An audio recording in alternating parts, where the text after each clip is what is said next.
Hello farmers, welcome to my YouTube blog. ಎಲ್ಲ farmers subscribe ಮಾಡ್ಕೊಂಡು ನೋಡಿ. ಇವತ್ತು ಟೊಮೊಟೊಗೆ ಔಷಧಿ ಹೊಡೋಣ ಅಂತ ಔಷಧಿ ತಂದು ಔಷಧಿ ಕಳಿಸ್ತಾ ಇದ್ದೀವಿ. ಎಲ್ಲ ರೈಟ್ ಇದ್ದಾಗ ಬ್ರ್ಯಾಂಡ್ ಇರೋ ಔಷಧಿ ನೋಡಿದ್ರೆ, ರೈಟ್ ಇಲ್ಲದೆ ಇರೋವಾಗ ಕಾಸ್ಟ್ ಕಮ್ಮಿ ಇರೋ ಔಷಧಿ ನೋಡ್ತಾರೆ. ಸೊ ನೋಡಿ, ಇದೇ ರೀತಿ ಕಲಿಸ್ಕೊಡ್ಬೇಕು ಔಷಧಿನ. ಟೊಮೊಟೊ ಪ್ರೈಸ್ ಇಲ್ಲ, ರೈಟ್ ಇಲ್ಲ, ತಲೆ ಕೆಟ್ಟೋಗಿದೆ ಎಲ್ಲ ರೈತರಿಗೂ. ಸೊ ಯಾರು ಬೇಜಾರು ಮಾಡ್ಕೋಬೇಡಿ, ಬರೋ ಮುಂದಿನ ದಿನ ರೈಟ್ ಖಂಡಿತ ಆಗುತ್ತೆ.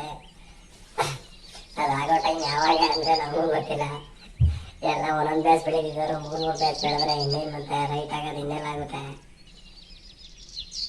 ರೈಟ್ ಇದ್ರೆ ಇಷ್ಟಕ್ಕೆ ಬ್ರ್ಯಾಂಡ್ ಔಷಧಿ ಯೂಸ್ ಮಾಡ್ತಿದ್ದೋ, ಇವಾಗ ಹಂಗಲ್ಲ, ಎಲ್ಲ ಚೀಪ್ ಆ್ಯಂಡ್ ಬೆಸ್ಟಲ್ಲೇ ತಂದಿರೋದು. ಅಲ್ಲೇ ಕಾಣಿಸ್ತಾ ಇರ್ಬೋದು ನೋಡಿ, ಇದ್ಯಾವುದೋ ಬರೀ 160 ರೂಪಾಯಿ, 160 ರುಪೀಸ್ ಅಷ್ಟೇ. ಎಲ್ಲ ಯೂಸ್ ಮಾಡಿ ಟಾನಿಕ್, ಗಿಡ ಕಾಯಿ ಶೈನಿಂಗು ಮತ್ತು ಎಲ್ಲದಕ್ಕೂ ಬರುತ್ತೆ. ಇದು 150 ರೂಪಾಯಿ ಅಷ್ಟೇ. ಇದು ಬೋರಾನ್ ಅಂದ್ಬಿಟ್ಟು, ಇದು ಕಾಯಿ ಶೈನಿಂಗ್ ಬರುತ್ತೆ. ಪಕ್ಕದಲ್ಲೇ ಸ್ಕೋರು ಮತ್ತು ಟಿಪ್ಸಿ ನೋಡ್ತಾ ಇದ್ದೀರಾ, ಅದು ಬೂದಿ ರೋಗ ಮತ್ತು ಕರಿ ಚುಕ್ಕಿ, ಎಲೆ ಚುಕ್ಕಿ ರೋಗ ಎಲ್ಲದಕ್ಕೂ ಆಗುತ್ತೆ. ಸೊ ನೋಡಿ, ಎಲ್ಲ ಔಷಧಿನೂ ಒಟ್ಟಿಗೆ ಹಾಕೊಳ್ತಾ ಇದ್ದೀನಿ. ಆದರೆ ನಮ್ಮ ರೈತರು ಮಾಡೋದು ಏನಪ್ಪ ಅಂದರೆ, ಕಮ್ಮಿ ನೀರು ಕಲಿಸ್ತಾರೆ. ಕಲಿಸ್ಬಾರ್ದು, ಜಾಸ್ತಿ ನೀರನ್ನ ಜಾಸ್ತಿ ಹಾಕೊಂಡು ಕಲಿಸ್ತಾ ಇದ್ರೆ ಯಾವುದೇ ಕಾರಣಕ್ಕೂ ಹೊಡ್ಕೊಳ್ಳಲ್ಲ. ಅದು ಯಾವ ಊದಿ ಔಷಧಿನಾರು ಆಗಿರಲಿ, ಯಾವ ಥರನೂ ಆಗಿರಲಿ, ನಾವೆಲ್ಲನೂ ಒಟ್ಟಿಗೆ ಕಲಿಸೋದು. ಬಟ್ ನೀರು ಮಾತ್ರ ಜಾಸ್ತಿ ಹಾಕೊಳ್ತೀವಿ. ಟೊಮೊಟೊ ರೈಟ್ ಬಂದು ಇನ್ನೂ ಆಗಿಲ್ಲ ಅಂತ ಎಲ್ಲ ರೈತರು ಕಾಯ್ತಾ ಇದ್ದಾರೆ. ಈ ತಿಂಗಳಾಗುತ್ತೆ, ನೆಕ್ಸ್ಟ್ ತಿಂಗಳಾಗುತ್ತೆ ಅಂತ. ಆದರೆ ರೈಟ್ ಐತೆ ಅಂತ ಹೇಳಕ್ಕೆ ಹಿಡಿದು 3 ತಿಂಗಳಾಯಿತು. ರೈಟ್ ಬಿದ್ದು 4 ತಿಂಗಳಾಯಿತು. ರೈಟ್ ಬಿಡೋಕ್ಕೆ ಮೇನ್ ರೀಸನ್ ಏನಪ್ಪ ಅಂದರೆ, ಬಾಂಗ್ಲಾಗೆ ರಫ್ತಾಯ್ತಿತ್ತು. ಬಾಂಗ್ಲಾ ಸ್ಟಾಪ್ ಮಾಡಿದ್ರು. ಬಾಂಗ್ಲಾದೇಶಕ್ಕೆ ರಫ್ತಾಗೋದು ಸ್ಟಾಪ್ ಮಾಡಾದ್ಮೇಲೆ ರೈಟೇ ಇದಾಯಿತು. ನೋಡೋಣ, ನೆಕ್ಸ್ಟ್ ಮಂತ್ 1ನೇ ತಾರೀಕಿಂದ ಆಫರ್ ಸ್ಟಾರ್ಟ್ ಆಗುತ್ತೆ ಅಂತ ಇದ್ದಾರೆ. ನನಗೆ ಡೌಟು.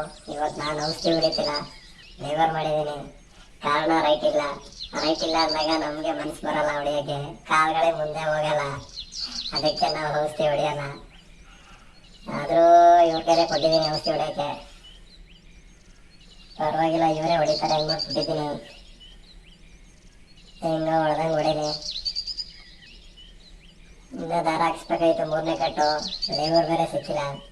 ಲೇಬರ್ ಪ್ರಾಬ್ಲಮ್ ಜಾಸ್ತಿ. ತೋಟ 1 ಎಕರೆ ತೋಟ. ಈಗ ಸ್ಯಾಂಪಲ್ ಮಾತ್ರ ಕಿತ್ತಿರೋದು. ನೆಕ್ಸ್ಟ್ ವಿಡಿಯೋ ಕಂಟಿನ್ಯೂ ಮಾಡ್ತೀನಿ. ಆದರೆ ಈ ಚಾನಲ್ ಓಪನ್ ಮಾಡಿರೋದು ನಮ್ಮ ಫ್ರೆಂಡ್ಸ್ ಅನ್ನೋ ಬಡ್ಡಿ ಮಕ್ಕಳು ಅವರೆಲ್ಲ. ಅವ್ರು ಯಾವುದೇ ಥರದಲ್ಲೂ ಈ ಮಾನಿಟೈಸರ್ ಓಪನ್ ಆಗಲ್ಲ, 1000 ಸಬ್ಸ್ಕ್ರೈಬ್ ಆಗಲ್ಲ ಅಂದಿದ್ದಾರೆ. ದಯವಿಟ್ಟು ಓಪನ್ ಮಾಡ್ಕೊಳ್ಳಿ, ಎಲ್ಲ ಸಬ್ಸ್ಕ್ರೈಬ್ ಮಾಡ್ಕೊಳ್ಳಿ.